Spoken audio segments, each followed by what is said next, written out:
नमस्कार, मैं हूं आपके साथ यशु शुक्ला और बात करेंगे ठंड का टॉर्चर।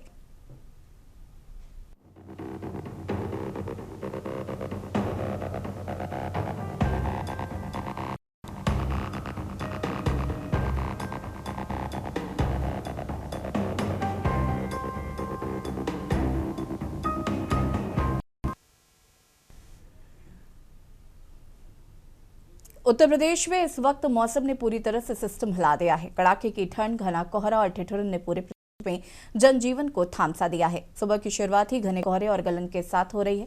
कई जिलों में सूरज के दर्शन तक नहीं हो रहे। सड़कों पर सन्नाटा, हाईवे पर रेंगती गाड़ियां और लोग कह रहे हैं इतनी ठंड सालों के बाद देखी गई। नोएडा में AQI लगातार 400 के ऊपर, जो गंभीर श्रेणी में है। लेकिन पूरी उत्तर प्रदेश की तस्वीर की बात करें तो ठंड, कोहरा और प्रदूषण ने लोगों की चिंता बढ़ा दी है। प्रदेश के 50 से ज्यादा जिलों में घना कोहरा छाया हुआ है। कई जिलों में 10 मीटर तक देख पाना मुश्किल हो गया है। सुबह के वक्त सड़कों पर चलना किसी जोखिम से कम नहीं है। ठंडी हवाओं ने ठिठुरन बढ़ा दी है। न्यूनतम तापमान 10 से 11 डिग्री और कई जगह से भी कम है। लखनऊ, जौनपुर समेत कई जिलों में सुबह रिमझिम फुहारें पड़ी, भीग गई, नमी बढ़ी और ठंड और ज्यादा चुभने लगी। कोहरे का सबसे बड़ा असर यातायात व्यवस्था पर पड़ा है। लखनऊ, प्रयागराज, गोरखपुर जैसे स्टेशनों पर 50 से ज्यादा लेट और कई ट्रेनें कैंसिल हो गई हैं। फ्लाइट्स भी देरी से उड़ान भर रही हैं। यात्री परेशान हैं और स्टेशन पर लंबा इंतजार कर रहे हैं। बच्चों की सुरक्षा को देखते हुए कई जिलों में स्कूल बंद और टाइमिंग बदली गई है। बरेली, कानपुर, कासगंज, औरैया, जौनपुर 8वीं तक स्कूल बंद है। हाथरस, बिजनौर, कानपुर देहात, फर्रुखाबाद, संभल जहां पर 12वीं तक छुट्टी कर दी गई है। लखनऊ समेत 10 जिलों में स्कूल सुबह 9 बजे से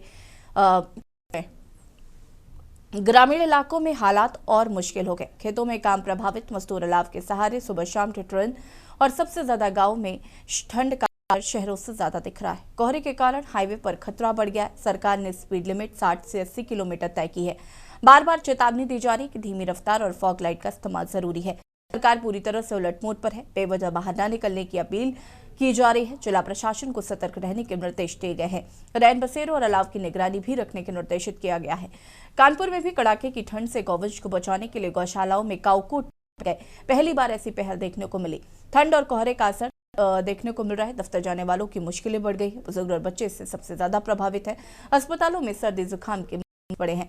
मौसम विभाग ने अगले 2 दिनों के लिए भयंकर ठंड का अलर्ट जारी किया है। 21 दिसंबर को पूर्वी यूपी में घने से बेहद घना कोहरा, पश्चिमी यूपी घने कोहरे का अलर्ट और 0 से 100 मीटर। 22 दिसंबर को पूर्वी यूपी में घना कोहरा, पश्चिमी यूपी में हल्का कोहरा, मौसम शुष्क तो कहीं कहीं बादल। तो कुल मिलाकर उत्तर प्रदेश इस वक्त ठंड और कोहरे की चपेट में है। सावधानी ही सबसे बड़ा बचाव है। धीमी रफ्तार, कम यात्रा और पूरी सतर्कता।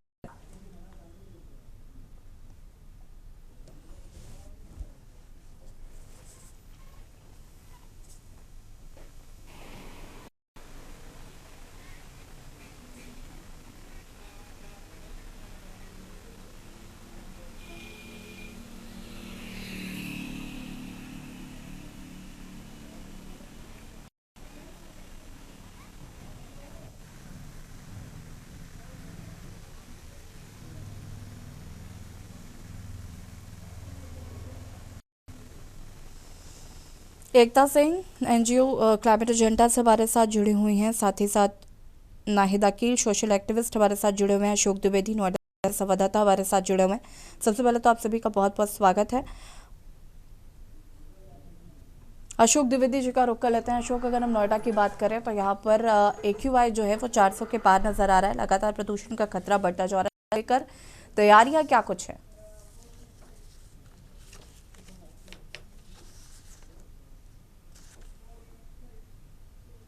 मैं आपको बता दूं कि करीब 3 दिन बीत गए हैं, जो कि AQI लेवल कम होने का नाम नहीं ले रहा है। सबसे बड़ा जो खतरा है यहाँ पोल्यूशन का है। मैं आपको बता दूं कि 1 हफ्ते पहले ही यहाँ ग्रेड 4 लागू कर दिया गया है, जिसको लेकर के खास करके जो BS5 तक की गाड़ियां हैं वो दिल्ली में एंट्री नहीं दी जा रही है।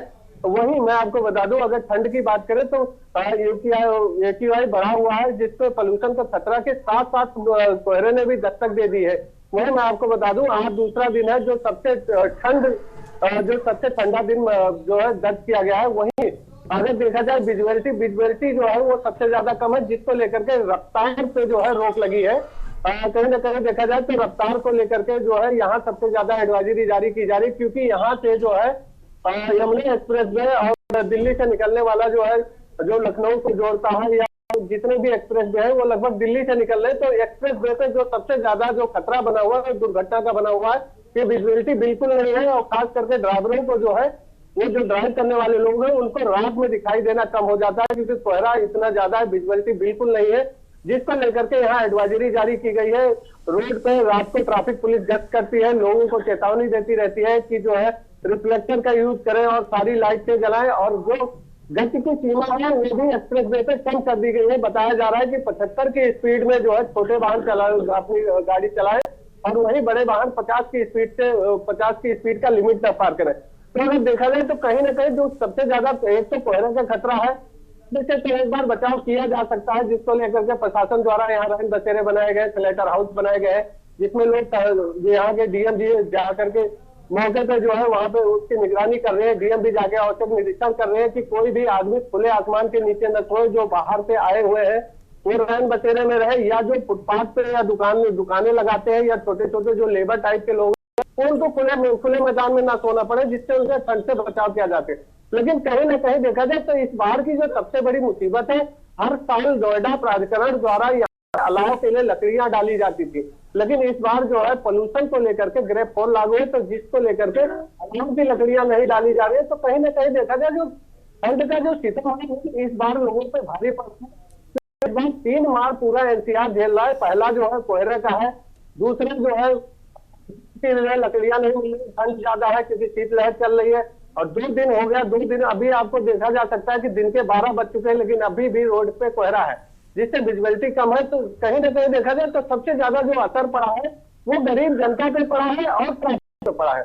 तो कहीं ना कहीं देखा जाए तो जो रफ्तार थम गया, जिसको लेकर के यहाँ सबसे ज्यादा अलर्ट मोड पे है, क्योंकि जैसे जैसे जैसे कोहरा स्टार्ट हुआ था उसी टाइम में लगभग 3 बड़े एक्सीडेंट हुए थे, जिसमें 10 दर्जन गाड़ियां आपस कोहरे को लेकर के, तो उसमें करीब 10 लोग घायल भी हुए, कई लोगों की मौतें भी हो गई। तो कहीं ना कहीं देखा जाए तो कोहरे का सितम है वो सबसे ज्यादा भारी पड़ रहा है इस बार नोएडा में, और जिसको लेकर के ग्रेप 4 लागू किया गया। तो दिल्ली में सबसे पहली बात यह है कि दिल्ली में जो नोएडा बॉर्डर है, नोएडा से दिल्ली में घुसना वर्जित है।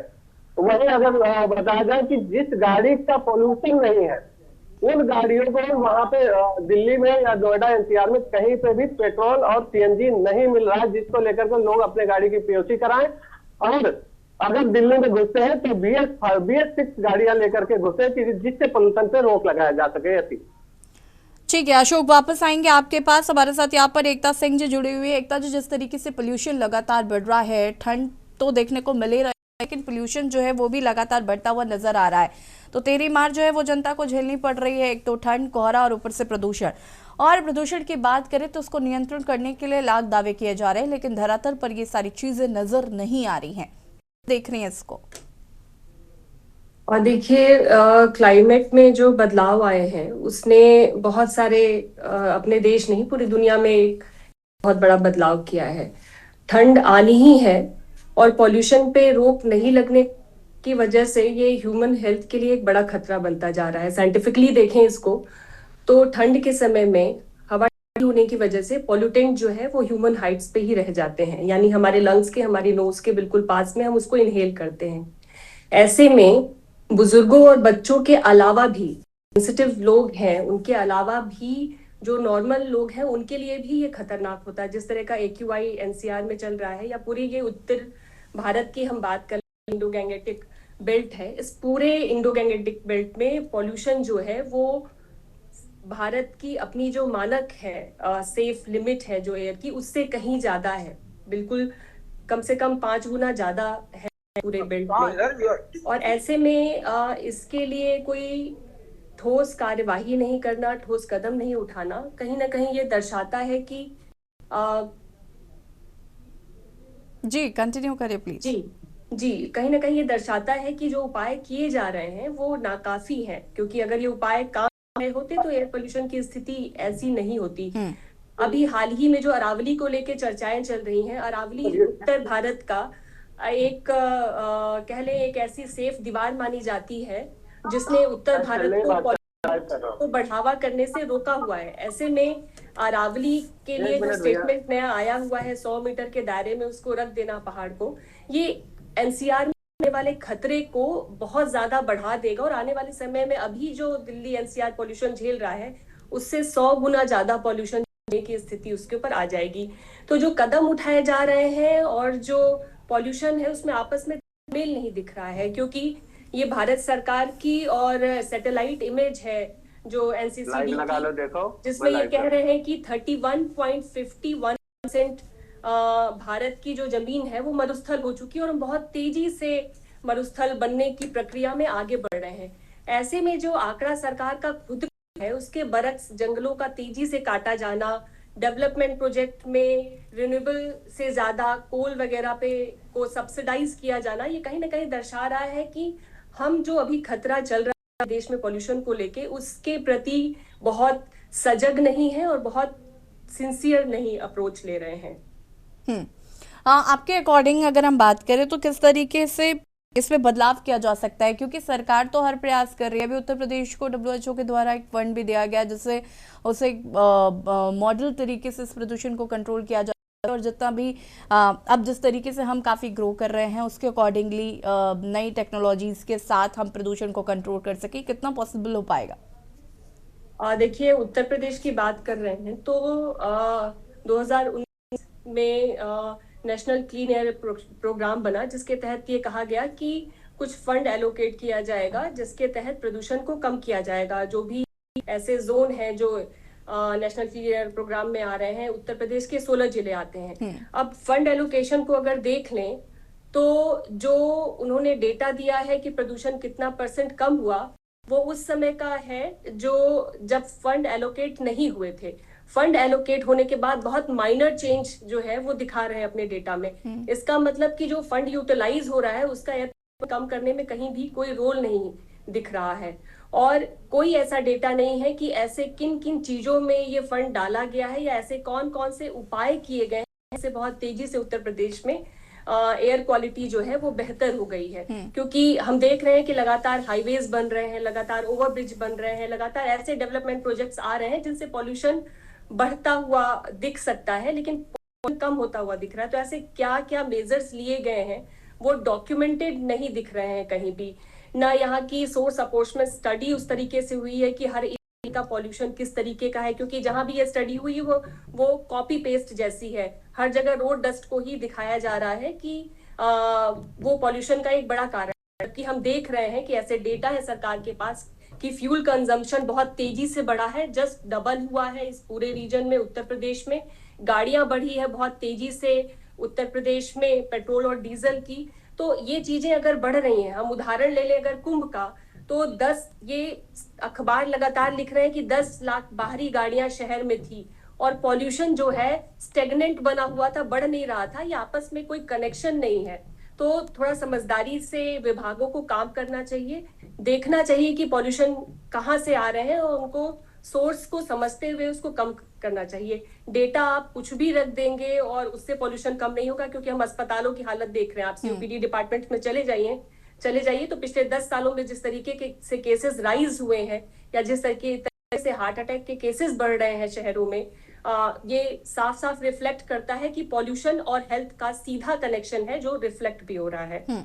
ठीक है, आएंगे एकता जी आपके पास। हमारे साथ यहाँ पर सुनील पांडे जी भी जुड़े हुए हैं। सुनील जी, जिस तरीके से मौसम लगातार ठंडा हो रहा है और आगे आने वाले दिनों की अगर बात करें तो किस तरीके का मौसम रहने वाला है? साथ ही यूपी में 50 जिलों में फिलहाल रेड अलर्ट जारी किया गया है ठंड को लेकर। बिल्कुल, देखिए अभी पूरे उत्तर भारत में सुबह शाम कोहरे से ढकी रहेंगी और अभी अगले 24-48 घंटे तक सुबह शाम का कोहरा, प्रदूषण, धुंध ये बरकरार रहेगी। लेकिन 1 बजे के बाद थोड़ी सी धूप निकलेगी। लेकिन जब दोपहर के बाद धूप निकलती है तो इसका बहुत बड़ा असर हमारे जो दैनिक जीवन पर नहीं पड़ पाता है। लेकिन सुबह धूप निकलना शुरू होगी 24-25 तारीख से, तब दिन में थोड़ी राहत मिलेगी। लेकिन उसके बाद उत्तर पश्चिमी जो सर्द बर्फीली हवाएं होंगी वो गंगा यमुना के इलाके में पूरे उत्तर भारत में अपना असर दिखाएंगी, जिससे तापमान गिरेंगे।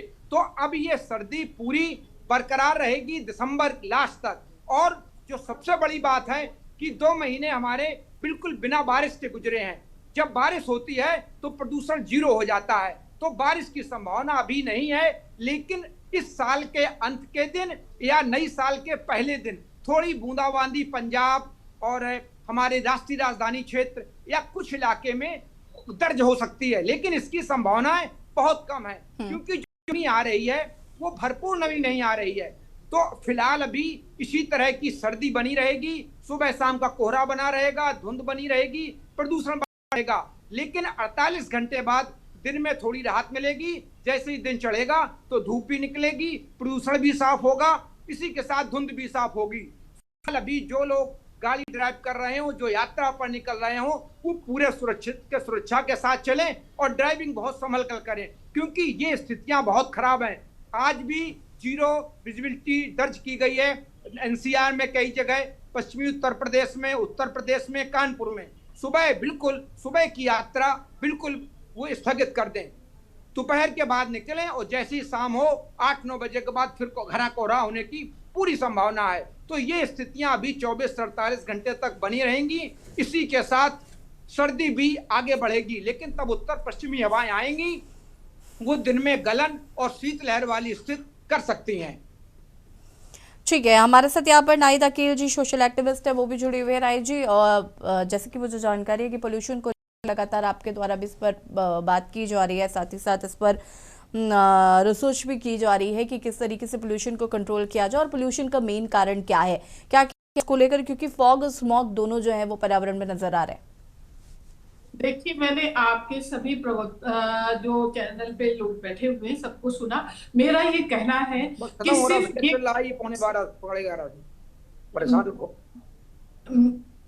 ये भाई साहब कोई बीच में बोल रहे हैं। जी, आप कंटिन्यू करिए नाहिद जी। मेरा ये कहना है कि पॉल्यूशन हो क्यों रहा है, ये जिम्मेदारी सिर्फ जनता की नहीं, सरकार की, और जनता इसको खुद कंट्रोल कर नहीं सकती है। दो पहलू पे देखना जरूरी है कि अगर देश में लगातार गाड़ियां बढ़ रही हैं तो उसमें सरकार का क्या रूल है, सरकार ने क्या कोई एडवाइजरी जारी की है, क्या कोई ब्लूप्रिंट जारी किया है। अभी 11 दिसंबर को 27,000 करोड़ विश्व बैंक से सरकार को है, और मैं जब विभाग में सचिव से संजय सिंह जी से मिलने जाती हूँ तो वो स्पष्ट बताने से तैयार नहीं होते हैं कि लखनऊ में अभी AQI लेवल अलग अलग क्षेत्रों का क्या है, वो बिल्कुल इग्नोर कर देते हैं। इससे साफ होता है कि लखनऊ क्या पूरे उत्तर प्रदेश की हालात बहुत गंभीर है। लेकिन हमेशा क्या होता है कि ठीकरा सिर्फ जनता के ऊपर फोड़ दिया जाता है। भाई, जनता पॉल्यूशन कैसे बढ़ा रही है? जब आप कोई एडवाइजरी जारी करेंगे तब तो जनता उस पे सामने आएगी कि नहीं, हमें कंट्रोल करना चाहिए। जनता बिल्कुल आज अवेयर नहीं है। जनता तो ये करे, अरे दिल्ली में तो जो है इतना ज्यादा है, दिल्ली से तो लखनऊ बड़ा अच्छा है, और बहुत खुश है ये जानते हुए कि यहाँ का AQI लेवल क्या पहुंच चुका है। और दूसरे कि जब आपका क्या गाइडलाइन है, कोई एडवाइजरी नहीं है, जब हम पूछते हैं डिपार्टमेंट से तो उनके पास सच में कोई आंकड़े नहीं है। वो सिर्फ यही बता दें कि 27,000 करोड़ का कर क्या रहे हैं। वो कहते हैं सोशल मीडिया सेल हमारी रोज प्रचार कर रही है, पब्लिक में जा रही है। कहीं भी पब्लिक में सोशल मीडिया के लोग उनके नजर नहीं आते, उनके कैंप नजर नहीं आते, उनके कैंप सिर्फ नजर आते 5 स्टार होटल में। अभी परसों भी उनकी 5 स्टार होटल में लखनऊ में एक मीटिंग हुई है, लेकिन वो धरातल पर जब तक नहीं तब तक ये समाधान नहीं है। सिर्फ ये कहना कि इन सर्दियों में ज्यादा ये लेवल बढ़ जाता है तो हम इससे सहमत नहीं। पूरे साल देश की जनता झेल रही है। सर्दियों में होता क्या है, कोहरा होने की वजह से वो कण हमारे हाइट लेवल पे होते हैं जिसका इफेक्ट जल्दी होता है। जो PM 2.5 और PM 10 कहा जाता है, वो सूक्ष्म कण हमारे इसमें आसानी से चले जाते हैं। लेकिन क्या गाड़ियों की संख्या कम है? उत्तर प्रदेश में जिस तरह से रोज बड़ी बड़ी गाड़ियों की संख्या बढ़ रही है, क्या आपने उसके लिए आपने क्या ये किया है कि इलेक्ट्रॉनिक गाड़ियां जो है उसको आप ज्यादा प्रमोट करेंगे? लेकिन ऐसी तो कोई बात नहीं है। ऑड इवन नंबर आप क्या यूपी में चलाएंगे? ऐसी कोई भी बात नहीं है। अलाव जलने के लिए आपके संवाददाता ने कहा, तो मैं कि इसमें पिस रही जनता कि आज ठंड से पहले रैन बसेरे होते थे, वहां पर अलाव जलाने का सिस्टम होता था। ठीक है, अलाव जलाने से धुआं होता है, तो धुएं की जगह क्या कोई दूसरा ऑप्शन नहीं कि ठंड से बचने के लिए जनता को कुछ दिया जा सके, ठंड से बचने के लिए क्या वहां हीटर रखा जा सके, उसका इंतजाम किया जा सके, वो हमारी सरकार की दूर दूर तक सोच नहीं है। जब तक सरकार एक बेहतर रिसर्च नहीं करती है और एक रोड मैप नहीं बनाती है, ब्लूप्रिंट नहीं लाती है कि हमें कैसे करना है, तब तक इसका कुछ होने वाला नहीं है। जनता मरती, सरकार बड़े बड़े विश्व बैंक से बजट लाती रहेगी, आखिर वो कर्ज ही तो है जो 27,000 करोड़ आया है, तो वो कोई अनुदान नहीं है, वो कर्ज है, हमें आपको ही चुकता करना है। तो हमारा फर्ज भी बनता है कि हम जनता से, सरकार से सीधा सवाल करें। और नोएडा से जुड़े हुए अगर हम नोएडा की बात करें तो ये जो व्यवस्थाएं लागू की गई प्रदूषण को कंट्रोल करने के लिए, लेकिन उसके बावजूद भी AQI जो है वो 400 के पार नजर आ रहा है। यसी बिल्कुल, मैं आपको बता दूं, मैंने अभी जैसे पहले भी बताया है कि करीब 2 महीने AQI लेवल जो है ज्यों का त्यों बना हुआ है। यही अगर घटने की बात करें, कभी 3% AQI नीचे आता है तो कभी 4% बढ़ जाता है। तो अगर देखा जाए तो राउंड फिगर जो है वो करीब 300 से 500 के बीच में रहा है, जो AQI लेवल जो है यहाँ पे आए दिन बढ़ता रहा है। वहीं अब जो मुसीबत बढ़ी है, जो मैंने आपको बताया, जो अभी मुसीबत बढ़ी है, वो ट्रिपल मार जनता पे पड़ रही है। पहली ठंड, दूसरा कोहरा, तीसरा AQI लेवल घटने का नाम नहीं ले रहा है। तो कहीं ना कहीं अगर देखा जाए तो पोल्यूशन की जो मार है वो सबसे ज्यादा NCR वासियों पे पड़ रही है। वहीं मैं आपको बता दूं, अगर हॉस्पिटलों की बात करें, हॉस्पिटलों में देखा जाए तो 30 से 32% मरीज जो है वो लंग्स के हैं, या गले के हैं, या फेफड़े के हैं, या के डायबिटीज के जो मरीज हैं वो बढ़े हैं। तो कहीं ना कहीं देखा जाए तो लोगों के स्वास्थ्य पे जो है यह गहरा असर डाल रहा है, जो यहाँ का प्रदूषण है। वहीं अगर एडवाइजरी की बात करें तो एडवाइजरी सरकार की तरफ से जारी की जाती है कि आप घर से निकलते हैं तो मास्क। ठीक है अशोक, वापस आएंगे। सुनील जी कुछ कह रहा है, सुनील जी का रुख कर लेता है। सुनील जी, खराब प्रदूषण होता है तो आंखों में भी जलन होने लगती है। वही लंग्स और फेफड़े के मरीज के लिए खास करके एडवाइजरी है कि अगर कोई जरूरी काम नहीं है तो घर से। ठीक है अशोक, वापस आएंगे आपके पास। सुनील जी का रुख कर लेते हैं। अशोक जी को म्यूट कर दीजिए प्लीज। अशोक जी, एडवाइजरी है वो जनता के लिए ये है कि खुद ही जो है सुरक्षा अपने आप करें। और वहीं अगर देखा जाए, ठीक है, आप सभी का बहुत बहुत शुक्रिया चर्चा में शामिल होने के लिए। और बात करते हैं ठंड का टॉर्चर, और आपको बता दें कि पूरे उत्तर भारत में जिस तरीके से कड़ाके की ठंड पड़ रही है, उस पर कोहरा प्रदूषण जो है वो कहीं ना कहीं लोगों के लिए अब जानलेवा भी साबित हो रहा है।